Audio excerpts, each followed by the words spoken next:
Maybe this is noise. Maybe this is therapy for golden blue boys. Maybe they're prophets. Maybe they're clowns. Maybe this podcast is the best thing in town. Electric Gold, better than it needs to be. Three dudes talking about Nashville SC. Electric Gold, put it in my soul. It's the best damn podcast. Old facts. Check me, bro. Electric Gold, and the taste get cold, hotter than chicken and twice as bold. Electric Gold, let the nonsense roll. Best damn podcast in the whole damn night. Best damn podcast. Best damn podcast. Hello, everyone. It's Electric Gold. We're back. I'm Ryan. I'm here with Evan and John.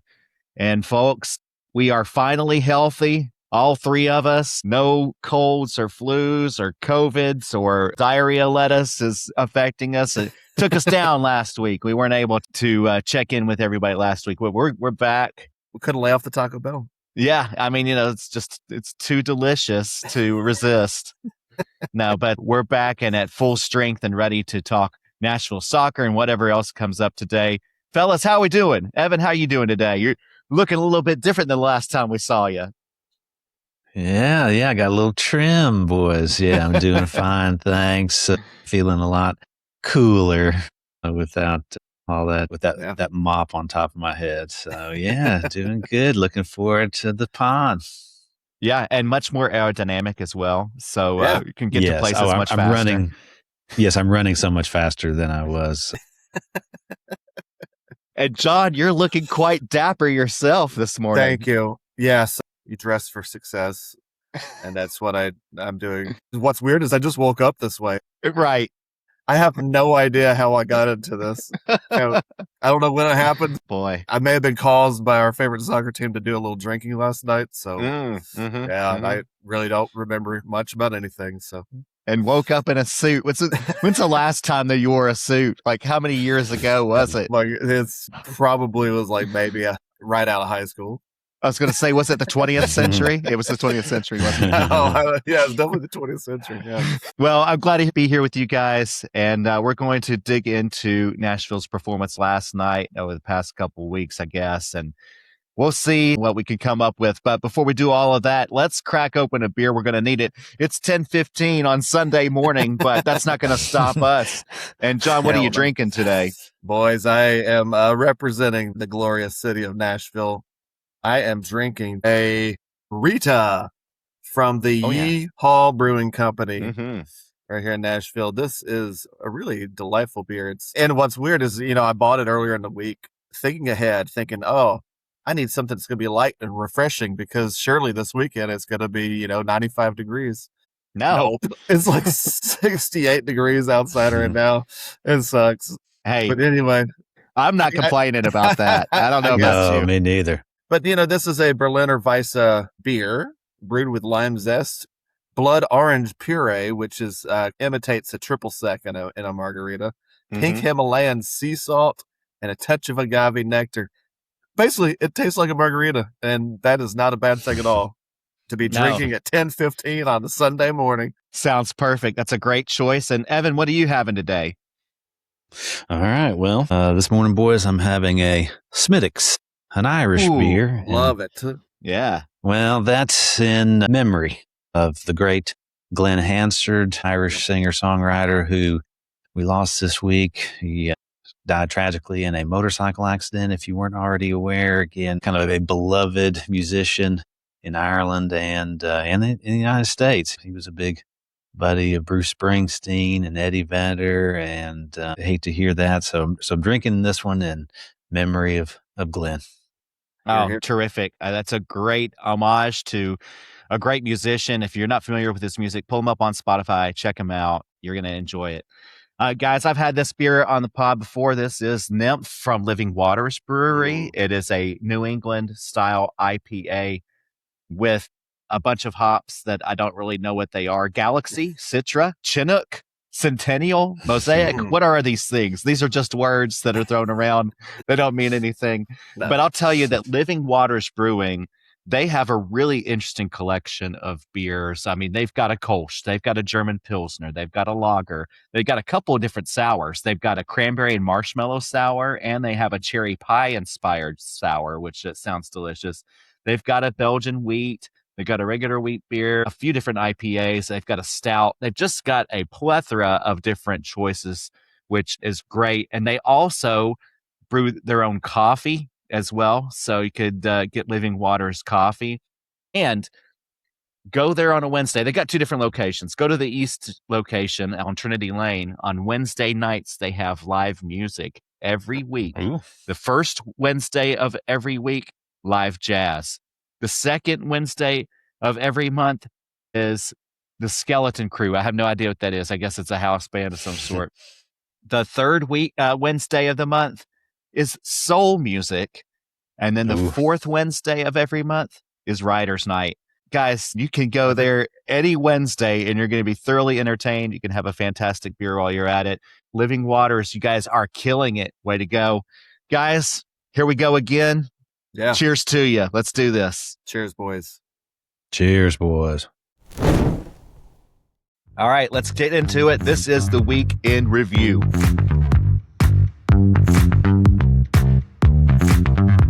Wednesday night saw the MLS All-Star Game take place in Charlotte, and 4 boys in gold were featured in the game.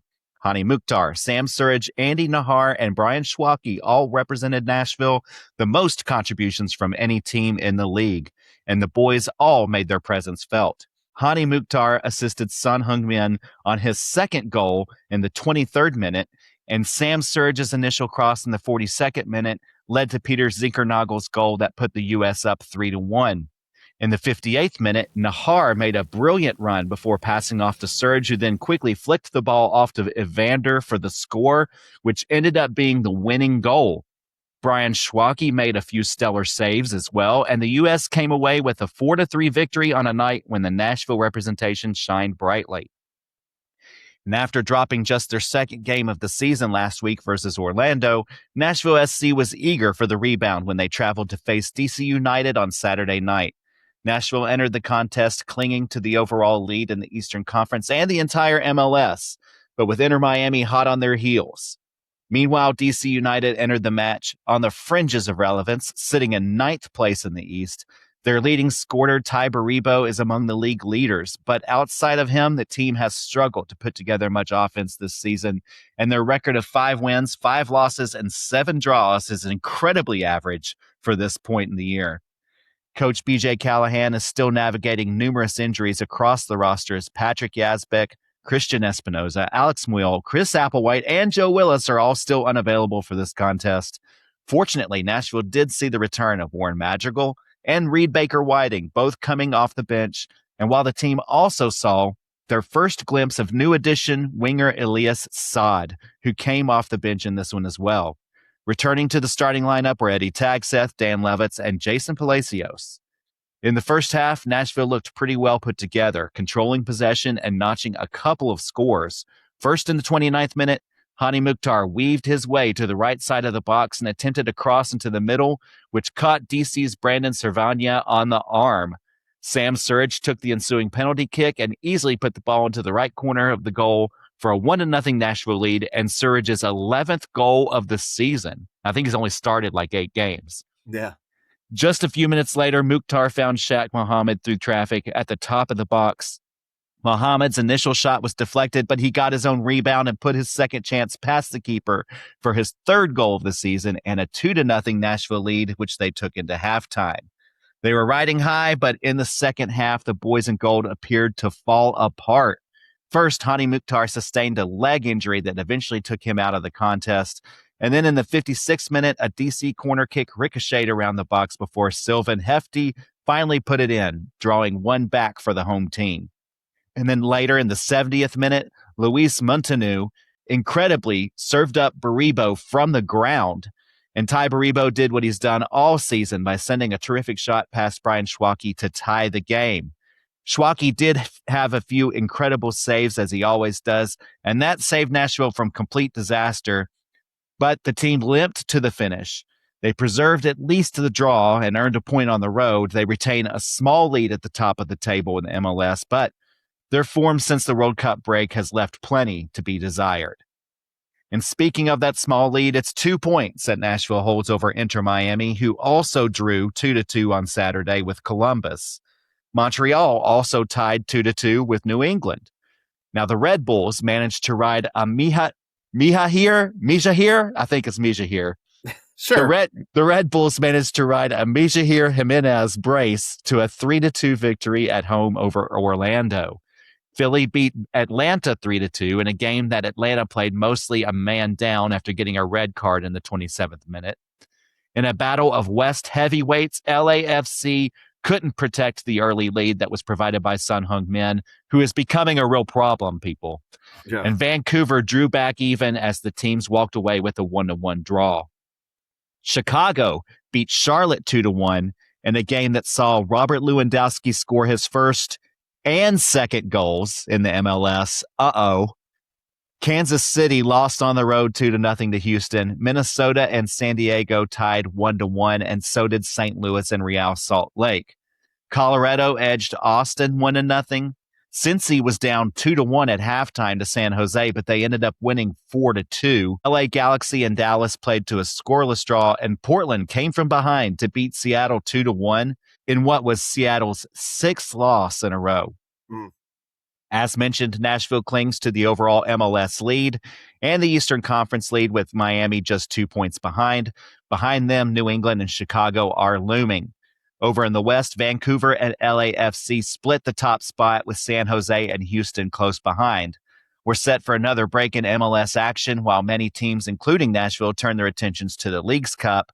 Hopefully, it'll be an opportunity for the boys in gold to get healthy and get right. So, guys, in my time on this planet, I have done my fair share of dicking around, and I enjoy some good dicking around. Who doesn't? It's part and parcel of being a guy growing up in the United States. But I'm not amused at all by this dicking around that Nashville SC is doing lately. It is not fun. It's not hilarious. I'm not enjoying it one bit. But what say you guys about the recent form of the boys in gold? Evan, we'll start with you. Yeah, I'm not a fan either. You know, I'm concerned, legitimately concerned, just kind of looking around the squad. We're getting so little out of Super Sam Surridge. I mean, he can't just be the guy who takes our penalties. You know, I know he's not been getting a lot of service lately, but he has to do his part in that respect. You know, we need better runs from him, better communication, better combination play when he does have to come deeper and receive the ball. Concerned about Hany. What happened to him last night? Why was he subbed off? I didn't quite even see what that was all about. Concerned about Matthew Corcoran. He has definitely dropped off this summer. He's not playing as direct as he was, and when he does, he usually overcooks his pass. Where the hell is Patrick Yazbek? I mean, why is he not healthy yet? I'm also concerned about Jason Palacios. He is really playing on the very edge, like emotionally lately, and I fear a red card in his future. And lastly, don't even get me started on Ahmed Qasem. For real. Yeah, that ship has sailed, in my opinion. But John, what are you thinking? What's your feelings on all of this? I've been unhappy since I came back from the World Cup break.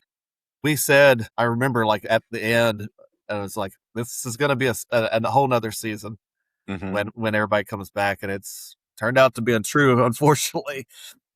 We just haven't looked ourselves the last 4 games. And of course, a lot of that has to do with injuries, but you hate to put blame on it because the guys who are out there should be performing better. In particular, Yazbek, man, we are missing him.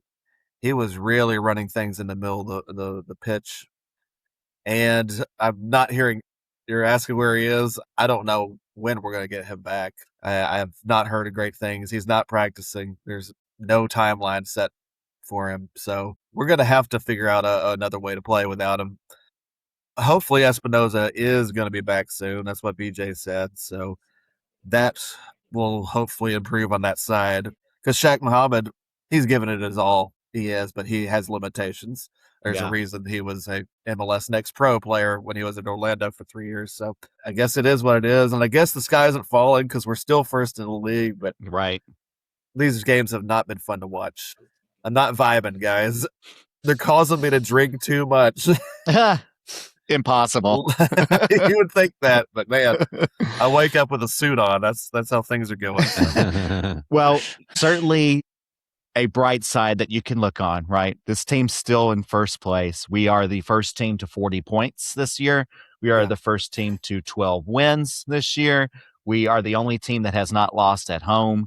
We have a lot of things going for us, and we're in a tough stretch right now. And that tough stretch has been, as you said, accompanied by a variety of injuries to key players, in particular, Yazbek and Espinoza. I think we've been missing terribly. You mentioned, Evan, that Sam Sturridge hasn't gotten much service.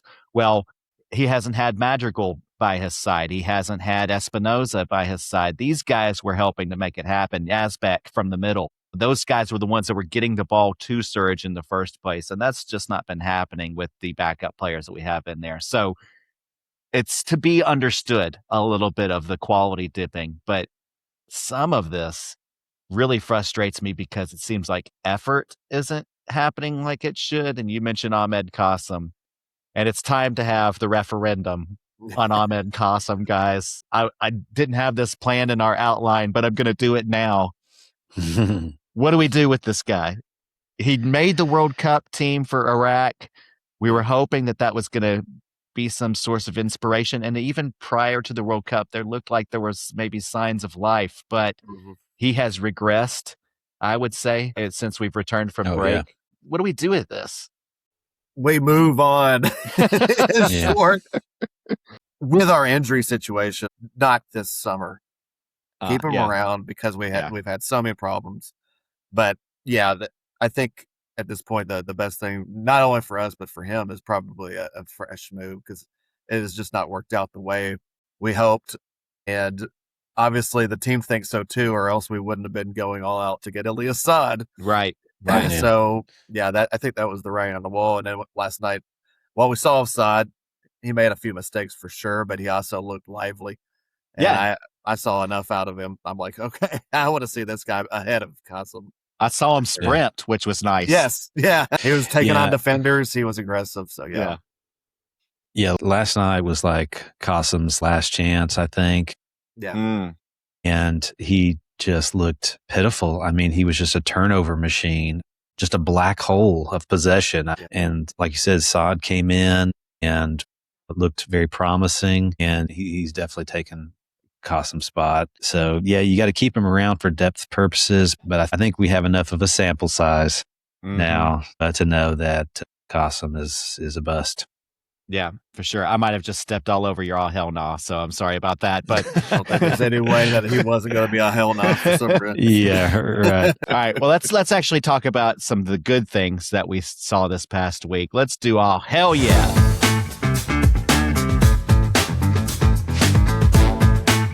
And Evan, we'll start with you. What's your all hell yeah for this week? Yeah, I'll give mine to Hany Mukhtar. There's no lack of effort there. He always gives everything he's got, and he has looked sharp. He had some incredible pivots last night. You know, he'd win or receive a pass or win the ball in a tight spot, and I mean, he looked as sharp as ever, getting out of those spots, turning the ball upfield, and starting an attack. Of course, he set up both goals last night and just looked really good. So he is the guy. He's the heart of the team. He always will be. He never gives you anything less than his best. Sometimes he's sharper than others, but right now he's still sharp, and he is probably the sole reason why we are getting wins and draws in the last few weeks as opposed to draws and losses. Sure. He absolutely performed well in the All-Star game, too. Did you guys watch the All-Star game? I get the feeling that maybe I didn't. It went by unnoticed. No, I watched it, and he looked really good. He was combining with on, and you could tell that he was really having a good time playing with other guys at his caliber. And so, yeah, I really enjoyed watching it. But don't tell Don Garber this, but as soon as all of the NSC guys played and got subbed out, I just turned it off and read a book. But, all hell yeah, Hany Mukhtar, baby. Amen. Yeah. And John, did you have an all hell yeah for us? Of course I do. I think the MVP of the entire league is playing for Nashville SC, and his name is Brian Schwake. Yeah. That's right. Ooh. This guy, we've talked about him all year long, and maybe I should have saved this for a hot take. I looked it up, and I think we talked about it before, but there's only been one ever keeper that won MVP of MLS is Tony Miola in 2000. No one else has ever got particularly close. When you look at like the goals he's given up versus the expected goals, I think he's saved like 6 or 7 goals over the course of the season. Yeah. And it's not like we're winning a lot of blowouts. So, I mean, that's a lot of points. He's the reason we're in first place. He made a mistake last night. He's not perfect. The punch on that when it ended up being their first goal was kind of weak. Yeah. That's his downside, is that he's not the tallest. So maybe on the crosses sometimes he's not great. But that was the first mistake I remember seeing him make all year. And he still was making incredible one-on-one saves that looked like goals were about to happen. I thought for sure after the second goal, I was like, oh, crap, we're going to lose this game. But he made a big save late on. Thank God for Brian Schwake. Oh, hell yeah, Brian Schwake. I really think he's the MVP of the league. He's not going to get it because they're going to find a way to give it to Messi. But, Right, yeah. If I had a vote, that's who it'd be going to. And Son Heung-min may make a strong case as well. He's looking incredible. But I think you bring up something really important. There is a narrative that you could put together here that Nashville is not as good as their record, and Brian Schwake is the difference between them being a mid-level playoff team and being top of the league. Like a 4 or 5 seed, to be honest with you. Yeah. He's bailed them out time after time this year. And if you were to go back and do some statistical analysis, which of course we will not do, but if you were to take the time and do this, I think you would be able to calculate at least a half dozen points on the table as a result of Schwake's heroics. And that makes me wonder if what we're seeing these past few games is more of a return to the mean. Really, this is the team we've always been, and it's just been Brian Schwake who has made us look better than we are. Is that possible? Do you think that that's the case? There's definitely an argument for it. I do think the pairing of Willetchi and Palacios also has a lot to do with it. Yeah, that's fair. But yeah, overall though, Schwake is the main contributor, I think. Because I'm not sure we're top 4 in the East without him. If we just had a normal or less than normal keeper. Sure. If we had Joe Willis playing right now, as much as I love that guy, like I don't think we're top 4 in the East right now.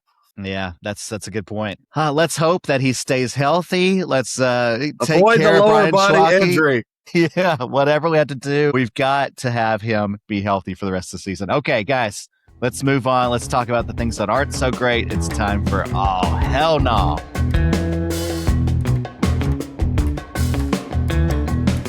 John, what do you got for us? Did I mess you up by talking about Ahmed Qasem before? Now, see, that's low-lying fruit, and I don't pick it. Okay. I want to get a little spicy. I want to take umbrage with Evans. Hell yeah. I don't think Hany and Sam are clicking the way that they should be.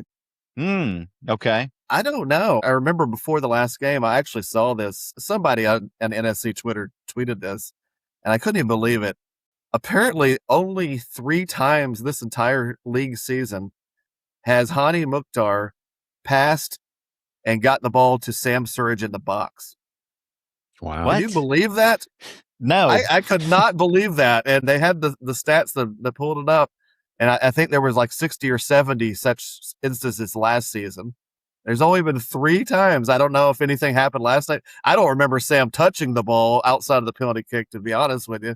Yeah, well, he had one good shot later on, but they're not clicking, man. I don't know what's going on. I don't know if this is Hany Mukhtar coming down a little bit. He had that rough season 2 years ago, and he's been pretty good since. But he and Sam should be stepping up more in the absence of Espinoza. We still have 2 designated players that are on the pitch, and to me, they're not getting enough done. I do think Hany had his best game of the 4 since we came back last night. Hope to God he's not out too. But I'm kind of saying a hell no to Hany and Sam. I think they should be stepping up more in the absence of some of our guys. Wow. All right. So a little bit of a caveat. Sam's only played 12 games out of 18. Yeah. And he only started 8 of those. All right. So, and he came off the bench in 4. So there's that. That would diminish that number a little bit. But to tell me that there's only been 3 connections in the box from Hany to Sam. It's nuts, right? That's shocking. Yeah. Wow. And I can see Espinoza probably taking some of those. Yeah. I can see that Madrigal's probably created some chances for Sam rather than Hany, but that is really a shocking stat if it's true. I could not believe it. I wish I could give credit to it might have been NSC Stats. He's a guy who posts a bunch of stuff. Yeah. I don't remember exactly where I saw it, but I was stunned by that number. Wow. All right. Well, Evan, you got anything to match that? What's your all hell nah this week? Whew, boy, that was hot. Let's see. I'll give mine to Leagues Cup. I am not looking forward to this. We already saw what the World Cup break did. The Leagues Cup, it would be fun to go to the games and everything, but I don't see it being a good thing for the team. Hopefully I'm wrong. Hopefully it provides some lower stakes opportunities for the guys to find some rhythm, but I don't know. My gut feeling on this is that it's probably just going to be more injuries and more wear and tear. And so I'm just going to say, oh, hell no. I am not looking forward to the Leagues Cup. I do not think it's going to be good for the boys. Yeah, I don't think any of us is really that excited or interested in trying to win the Leagues Cup. I don't care. Is there a complete agreement here that we want to see Huntsville level players playing in these games, right? I would like that. I don't think we're going to get it, at least immediately. I feel like the prize money involved, and also there are CONCACAF Champions Cup spots involved in it too. I think they will start a strong lineup, at least in the first game or two. But if we drop points out of one of those two, I want Huntsville B team out there. I don't want to risk anybody because if you look at the format of it, it's kind of hard to go through out of the first 3 games because it's stupid. There's 18 MLS teams and 18 Mexican teams. The top 4 Mexican teams and the top 4 MLS teams make up the quarterfinals, and that's it. So, I mean, you could potentially play pretty well and still not make it out of the first round. I don't know. If we drop a point at any point, I say screw it. Let Huntsville guys play it. I do want to see like Xavier Valdez get a shot, or Will Mackey, who's been playing for Huntsville, if we could use him. I don't even know how the roster mechanisms work in the thing. I don't know if we're able to call up everybody from Huntsville or not. So, I don't know enough about that. But I want to rest Schwake. I want to rest a bunch of guys. I agree. I would love to see Valdez, see what he's made of. Joe Willis is on the injured report right now. There's no need to get him involved in any of this. And we certainly don't want to risk Schwake's health at all, just like we were talking about. So I agree. Let's see some B-teamers. Let's see some Huntsville boys. Give them their shot. Let them play on the big stage a little bit, see what they got. All right, guys, it's time for another edition of the Glory Music City Song of the Week.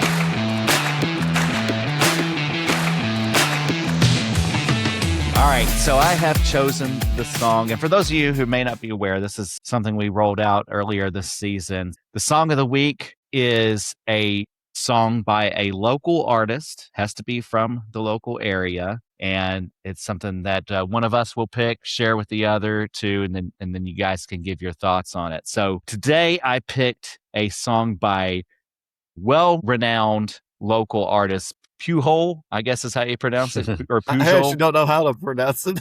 I don't know if it's Pujol or Pujol, honestly, but he's obviously very well renowned. I don't even know how to pronounce his name, but anyway, he is certainly for many years. Daniel Pujol has been well regarded in local music circles, local indie rock circles, and in fact, the song is called Circles. This is from, oh gosh, when is this from? I should know this. 2014. There you go. Thank you, John.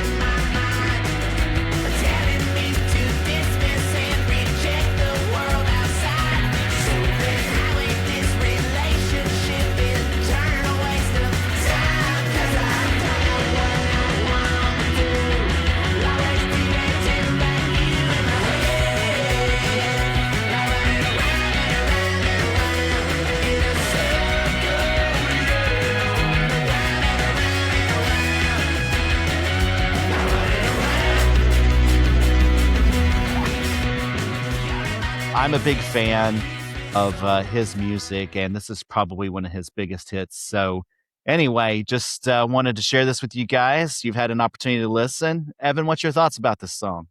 Yeah, well, I thought it was certainly fitting. Now, I've heard of Pujol before, but this is actually the first time I've actually ever heard any of his music. And this particular track is fitting because it's really frantic and frustrated.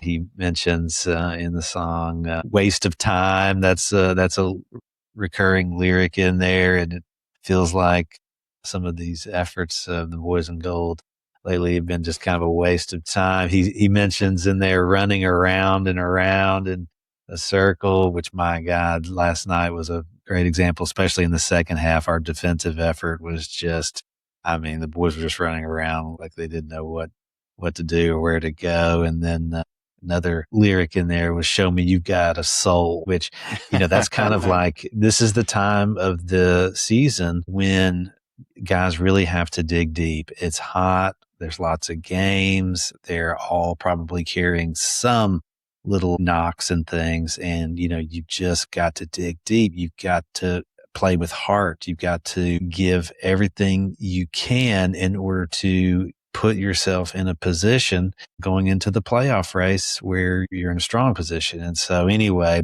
it seemed fitting, good track, good choice. And that's what I thought of it.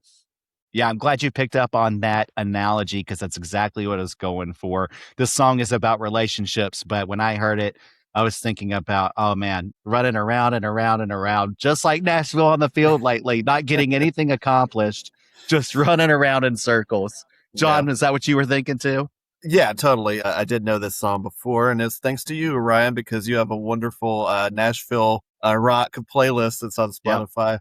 So I had already heard it, and I was like, I really like that song. It's good indie rock, kind of catchy pop punk type sound. And I'm going to call him Pujol because I used to like Carlos Pujol, who used to play for Barcelona. Sure. So I'm just going to call him Pujol. I don't know if that's how you pronounce it or not. But yeah, this is a great song. The whole running around in circles, absolutely. You guys nailed that.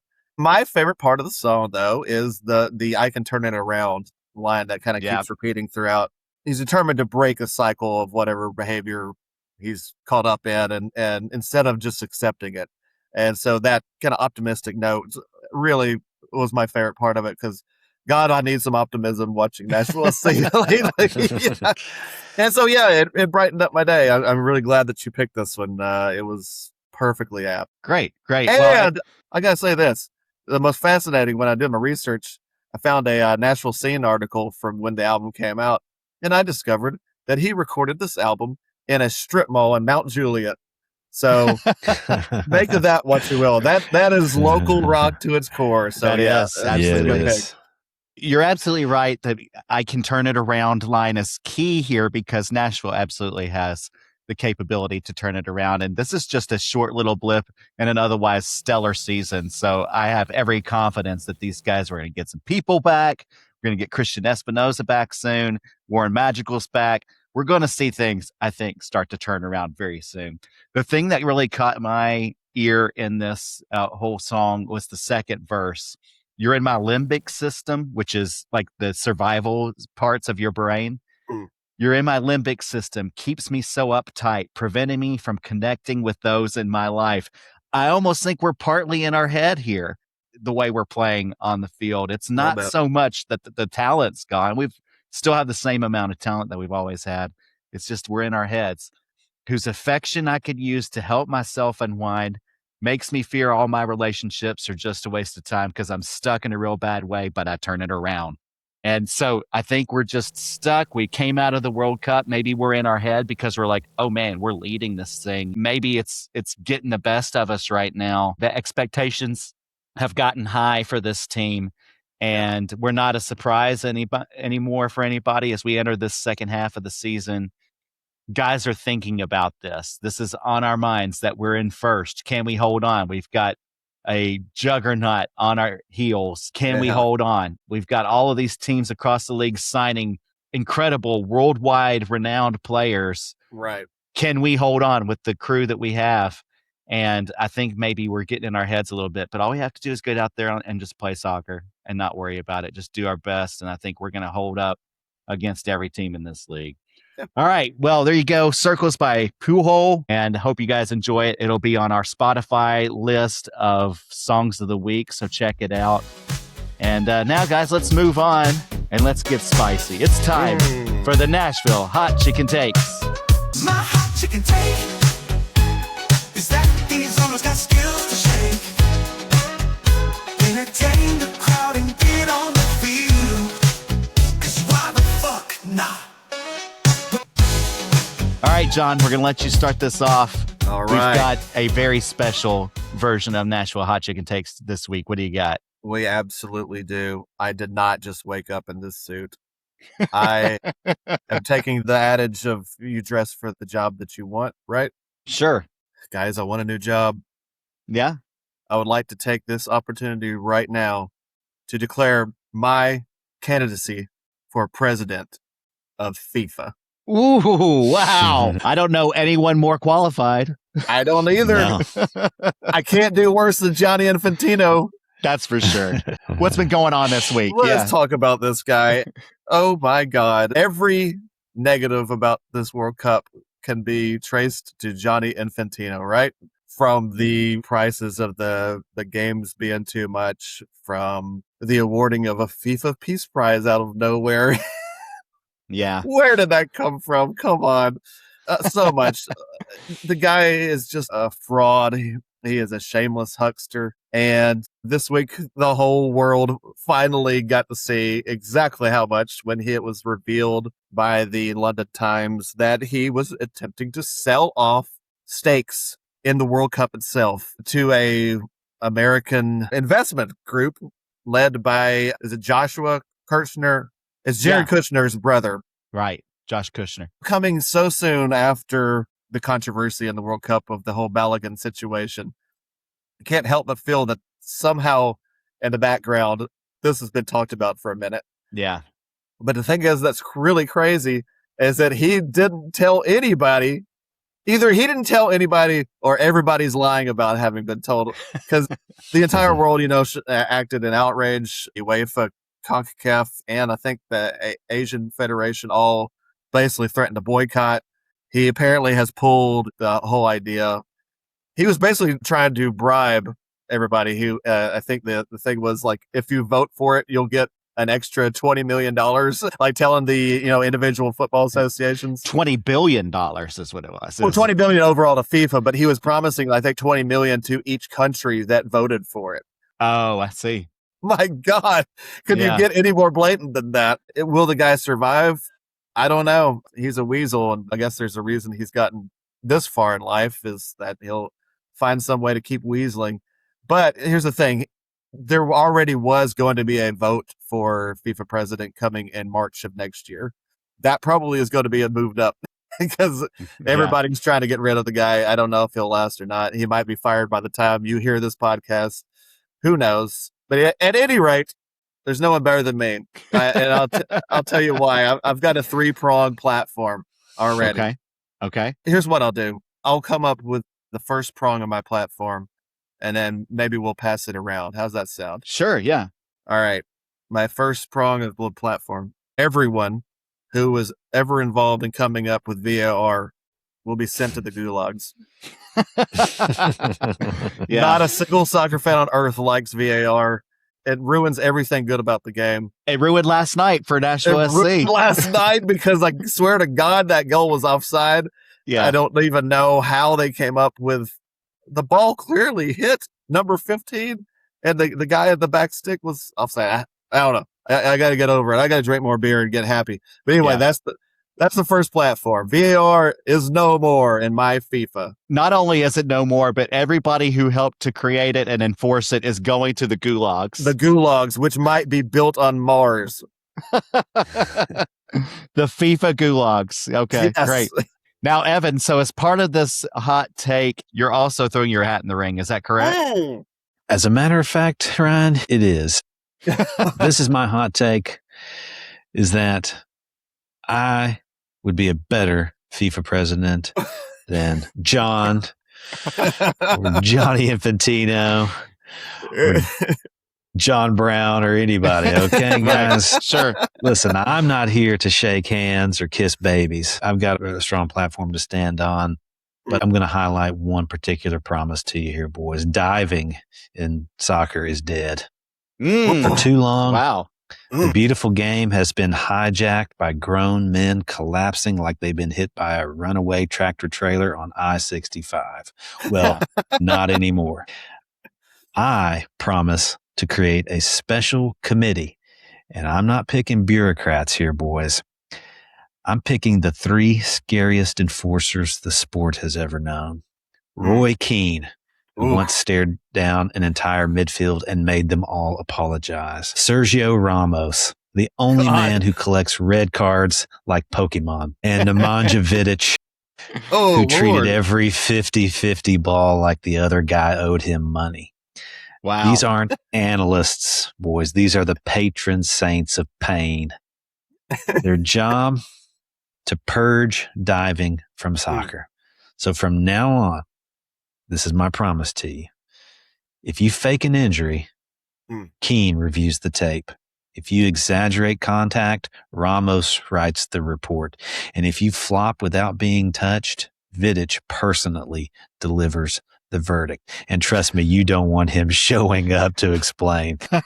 We're talking about a new world here, guys. This is soccer with a spine. And if you're a serial diver, consider this your official notice. Your days are numbered. The committee is already watching. Okay. That's fantastic. John, you've got some competition now. I really do. I might be voting for Evan. I don't know. Anything I else hate VAR so bad. I think I'm going to vote for you, John. Okay. Well, you guys are going to cancel each other out. Yeah. All right. So I'll come up with another one of my 3-prong platform as FIFA president. Number 2, absolutely there will be no international breaks during the club soccer season. Ooh, okay. I hate international breaks with a passion. It ruins everything. And we got one coming up in September already, or I think the end of August maybe. I can't even remember when it is, but it's too soon after a freaking World Cup.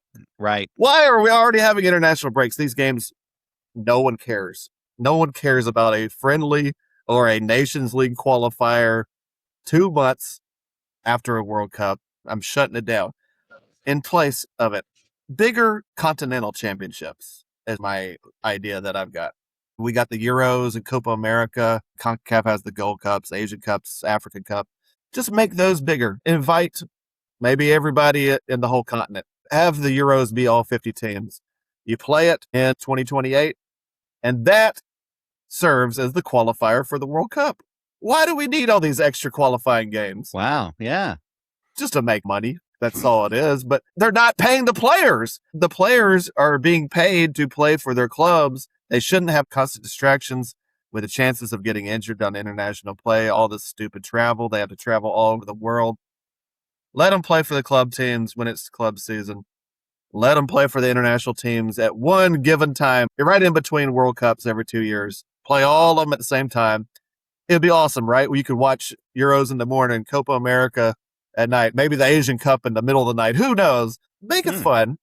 Let it play it all at the same time, but no international breaks during the club season. That's prong 2. Not bad. Not a bad one at all. Evan, you have any kind of counter to that? As a matter of fact, I do not. I am so impressed with the first 2 prongs of John's platform that I am currently suspending my campaign pending the 3rd prong. So let's hear it, John. Okay. Here you go. Let's see if it stays suspended. So the 3rd one for me, I feel like as good as the World Cup was on the pitch, it was lacking something off the pitch. And that's real soccer fans, because they were all priced out of the thing, right?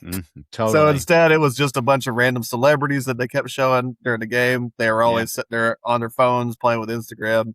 No one was watching the game. It wasn't loud enough, except like in Mexico where they were actually paying attention to the game. That was fun games. But anyway, I'm bringing real soccer fans back into the fold. So here's my final prong. I think during World Cup games, we're going to have live voting, kind of like American Idol, right? Where you can vote for certain things that happen during the games. Let's bring in real fans. Like you can vote for red cards. Huh? Yeah. If a player deserves a red card and the referee is just not going to give it to him, especially if the guy is Leandro Paredes in the World Cup final and he commits 6 or 7 yellow card worthy tackles, that guy's and evil. the referee just refused to send him off, the fans can vote to send him off. And even in the case of Leandro Paredes in particular, I think the fans are going to have a chance. They can vote to execute a player live on the field. Why not? And I'll tell you this, I'm going to make it fair. The fans won't be the final arbiter of the death of the match. I won't give them that power. If the fans vote to recommend a player for immediate execution, there will be a final judge at the stadium. And his name is Zlatan Ibrahimovic. I will have Zlatan at every single game, sitting on a throne, because, in his head, he is already in one. Yeah. And so he'll be at every match instead of me as FIFA president. I'm not going to be Johnny Infantino having to show my face at every single game. No. I'm going to give it to Zlatan. So Zlatan will be at every World Cup game as the final judge. If the fans vote for a thing that happens during the game, the decision will go to Zlatan. And it's thumbs up, thumbs down.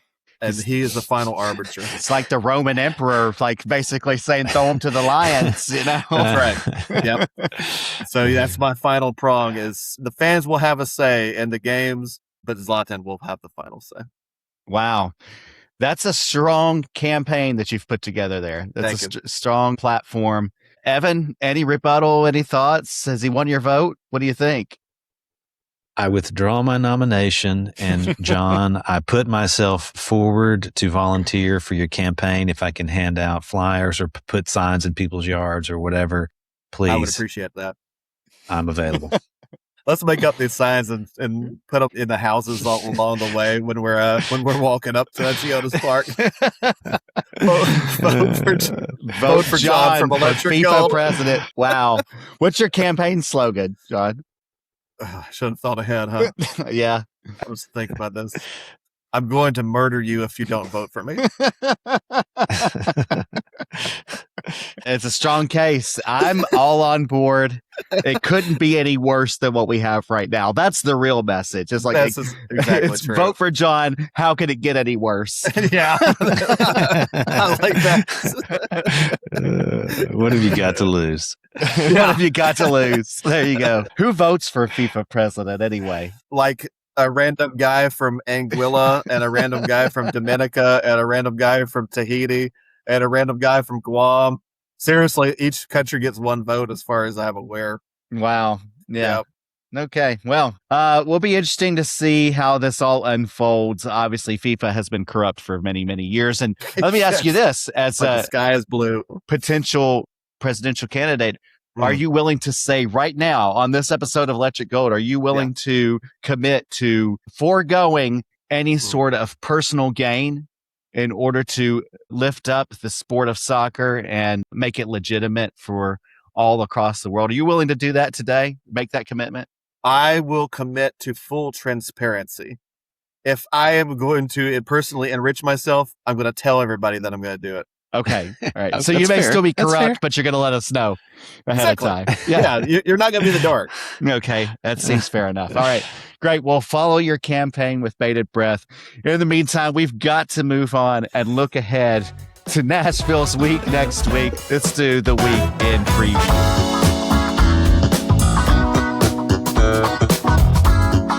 As mentioned previously, Nashville will get a couple of weeks break from MLS play, but they won't be able to rest much as they have Leagues Cup contests to prepare for.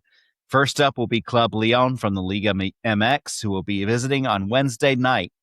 The Liga MX season has just begun, but Leon haven't looked great out of the gate. They've won once, but lost twice. Their best player is former Real Madrid star team captain James Rodriguez. Or is it James? James? I don't think he's with them. Is he not? Yeah. They already, I think, shipped him off. Yeah. He was with them before he went to Minnesota for like one game. Oh, he's in the MLS now? He played one game with Minnesota before the World Cup, and now I don't even know where he's playing. Oh, shit. I think I remember hearing that they already moved him on. I don't know that, but yeah. Well, that messes up my weekend preview. All right. Well, let's just pretend like that didn't happen. Okay. Yes. So, but Leon haven't looked great out of the gate, having won once and lost twice.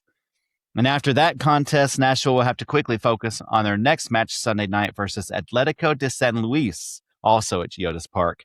Atletico de San Luis has 2 draws and a loss so far in Liga MX play. They've got firepower in the midfield. Spanish midfielder Sergio, is he still with the team? Who knows? I don't know anything about San Luis. Okay. Well, he already has 2 goals in league play this season, and Frenchman Sebastien Salas-Lamange is their primary creative force in the number 10 spot, consistently leading the squad in goal contributions over the past few years. Depending on who makes the field in these matches, it could get interesting for Nashville. This would be a great opportunity to give younger players a shot and get the Nashville leaders healthy. But BJ Callahan has never been one to shy away from competition. We'll have to tune in to see what happens and whether NSC takes their shot at more hardware. Guys, Leagues Cup, who's ready? Who's ready? Are you pumped? So pumped. I'm not pumped. Yeah, as we mentioned before, we're really not interested in this tournament whatsoever. 3 years ago, we made it all the way to Leagues Cup final. We've battled Inter Miami, probably the greatest game I've ever seen in person. Went to penalty kicks at the end. It went all the way to the goalies in the penalty kicks, and finally we fell in penalties to them. That was crazy. That was a crazy match, but that was because it was Inter Miami. It's because it was Messi. It was Messi's first time in Geodis Park that night. This is a much different Nashville SC, a much different era in the team's history. We have an Open Cup trophy in the trophy case. We are currently leading the MLS and Supporters Shield and looking very good, set up for a playoff run. Leagues Cup really doesn't pack the punch that it did a few years ago, but I'm still interested to know what we might see this week, what might happen. So let's see if your crystal balls can do anything with a Leagues Cup prediction. Let's break them out. It's time for the crystal balls, y'all.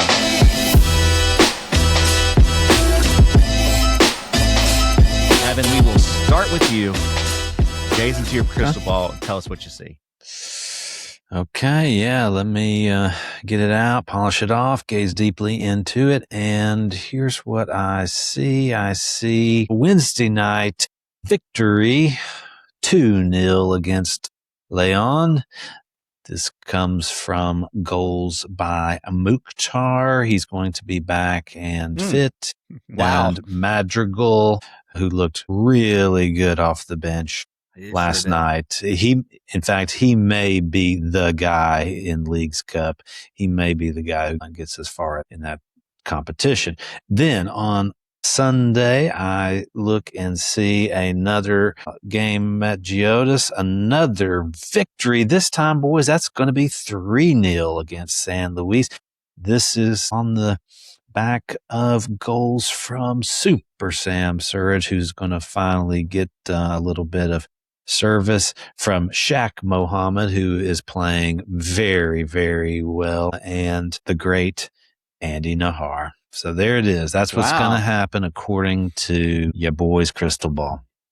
Good start for the Leagues Cup tournament, according to Evan's crystal ball. But what about you, John? What's your crystal ball have to say? Let's consult. Well, first of all, my crystal ball really wants to make one message clear. My crystal ball wants to be defending the Open Cup this year instead of playing in a stupid Leagues Cup. What's the difference? It's an American title. Yeah, it's cool with like the lower division teams. You're the champion of the whole country. This is just some random competition that Apple came up with, more or less. Okay. But my ball does reserve the right to get excited about it if we start playing well. Yeah. Like if we have a chance to get some silverware, sure, I'm going to be all on board the Leagues Cup train. I'll tell you that. I don't care. I'll just change my mind. It's what I do all the time. All right, Wednesday night we will play Club Leon. Leon are a pretty mediocre team. Luckily, neither of these first 2 teams that we're playing this week are the upper echelon of the Mexican League. The Mexican League does not embrace parity the way that MLS does. Contract negotiations. Each team has its own TV deal. if you do that, not only in Mexico, but in America too. You never know which channel a Mexican League game is going to be on because each team has its own TV rights. So Leon, the have-nots are not as strong. And Leon and San Luis, both of them are kind of have-nots. So Leon, Wednesday night, I think it's going to be a 1-1 tie with a goal from Elias Saad. Ooh, okay. Great. But remember, in League's Cup, all games that are tied go to penalty kicks, even in the first round. We're going to win 3-2 on penalties against Club Leon. Wow. Okay. Sunday night, San Luis is even worse than Leon. They are not a good team at all. 3-0 thumping. Evan was right about this one. We're gonna whoop them. Goals from Christian Espinoza is going to be back. He's going to score a goal. Wow. Okay. Warren Madrigal is going to score the other two. Because, yes, you're right. This is going to be Madrigal's competition. Man, he looked good last night, and we missed him. So, yeah, Warren Madrigal is going to be the guy Sunday night. Fantastic. Well, some high drama there to start out the League's Cup. Sounds like fun. If you have the opportunity, make it out to Geodis on Wednesday night or on Sunday evening and cheer on the boys. It should be a fun time. Low stakes, It's like, chill out. No big deal. Cares? They're still serving empanadas, so, it's all good. There you go. Yours are still $20? Absolutely. All right, fellas, this has been fun. Let's wrap this up now, though. Before we go, John, let everybody know how they can get in touch with us and also about all the great content we have out there. Absolutely. We are Electric Gold NSC. We are on Facebook, Instagram, X formerly Twitter, YouTube, Blue Sky. Search us out. Give us a like. Give us a follow where you can. We need that stuff. Please, please, please. I beg you. And also, absolutely, check out our Spotify playlist, Season 3 playlist. Of course, the Pujol song is going to be on there. It rocks, so you definitely want to listen to it. And all the music, all the idiotic stuff that we make is on there, too. And then songs by good artists. They're on there, too. So, there's all kinds of good music that you can find. So, yeah, absolutely. All of these links, you can find them in our bios on Facebook and Instagram and Twitter, all over the place. So, yeah, search us out. Have fun with it.